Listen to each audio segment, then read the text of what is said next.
4 years ago, Italian football was the benefactor of a strange new piece of tax legislation. The growth decree, as it was known, gave Italian teams the opportunity to offer far larger wages to football players than they could previously afford. For today, that advantage is gone, and this decision will have huge implications for the future of Italian football.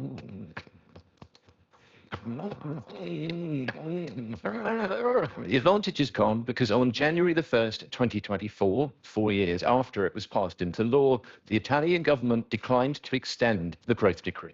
So firstly, what is the decree? Well, to explain, let's use an example.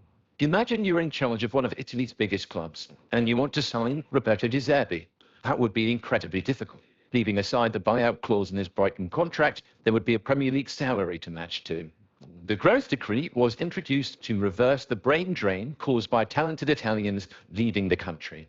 A tax break came into effect to entice back the likes of De Zerbi, while also making Italy more attractive to skilled foreigners.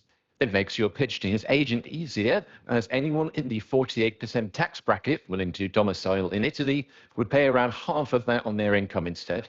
And that is a significant advantage. Let's say that you plan to offer De Zerbi a salary worth 10 million euros gross. Before the growth decree's implementation, De Zerbi would make 5.5 million euros after tax. Now he'd take home 7.5 million. Your offer becomes far more competitive, and the chances of De Zerbi reappearing in Serie A increase. But there's just one problem, and that is the changing political wind. There have been 3 prime ministers since the decree, and elements of it, which were already modified in 2022, have now been repealed. Evidently, the optics of the growth decree, which costs 674 million euros a year and benefits only 15,000 people, are not the best amid a cost of living crisis. The tax break was one of the few edges that Serie A clubs had in recruitment. 198 of the league's 653 players take advantage of it, 30% of the whole, and the benefit to the teams is estimated to be around 150 million euros. Roma, for instance, may not have been able to appoint Jose Mourinho in 2021 had the growth decree not been in effect. The loan of Romelu Lukaku and his colossal subsidized salary would have been far more challenging as well.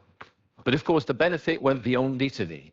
Chelsea have sold Tammy Abraham to Roma, and more recently, Fikayo Tomori, Ruben Loftus-Cheek, and Christian Pulisic to AC Milan. All of them were on Premier League money. Approximating, let alone matching their salaries at Chelsea, would have been an onerous task without the growth decree. Its paring down will only make it harder for Premier League clubs to sell into Italy.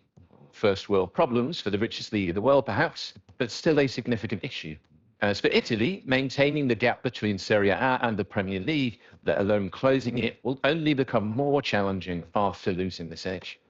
The growth decree has coincided with a renewed competitiveness in Italian football. Since its introduction 4 years ago, Serie A teams have started to perform again in Europe, reaching a Champions League final, 2 Europa League finals, and 2 Conference League finals. That contrasts starkly with only 3 finals in the 10 years before. Now, understandably, this surge in on-the-pitch competitiveness has attracted brands. All of a sudden, they're seeking associations with Serie A again. Sponsorship deals are more lucrative and easier to do, particularly if these teams are successful and sign stars. And this is because they can guarantee greater exposure, brand awareness, and publicity. Players benefiting from the tax break have brought an extra 621 million social media followers to the league since the growth decree was implemented. 50% of that uplift derives from a group of 40 players, whose arrival in Serie A has been facilitated by the tax break.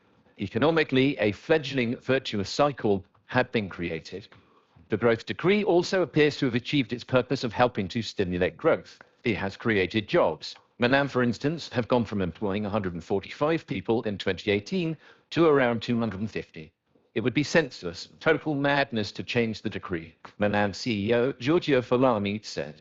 Football stimulates tourism. It brings people to cities, fills hotels, and books up restaurants. Serie A has collaborated with the Ministry of Foreign Affairs and International Cooperation and the Italian Trade Agency to use its legends and ambassadors to brand Italy. But the game continues to be viewed as exactly that, a game, not an industry. Sympathy for clubs seems in short supply. On the one hand, why should the state be obliged to help out entities owned by hedge funds, American billionaires, Chinese conglomerates, Italian media tycoons, and movie moguls? And on the other hand, the volatility of national and local politics and the snail-like pace of bureaucracy have continued to hold Italian football back. However, outrage over its prospective disappearance isn't universal. The head of the players' union, Umberto Calcagno, argues that the tax break discriminates in a frightening way against Italians or foreigners who've already been in Italy since it came into effect. And he isn't the only one to think that it's encouraged clubs to buy players from abroad at the expense of developing kids in their academies. This has been a sensitive topic ever since Italy failed to qualify for the World Cup in Qatar in 2022. Of course, there is a change on the horizon. At least 6 months ago, an advertising campaign commissioned by Serie A declared Calcio is back. Now, the story about a tax break seems likely to check that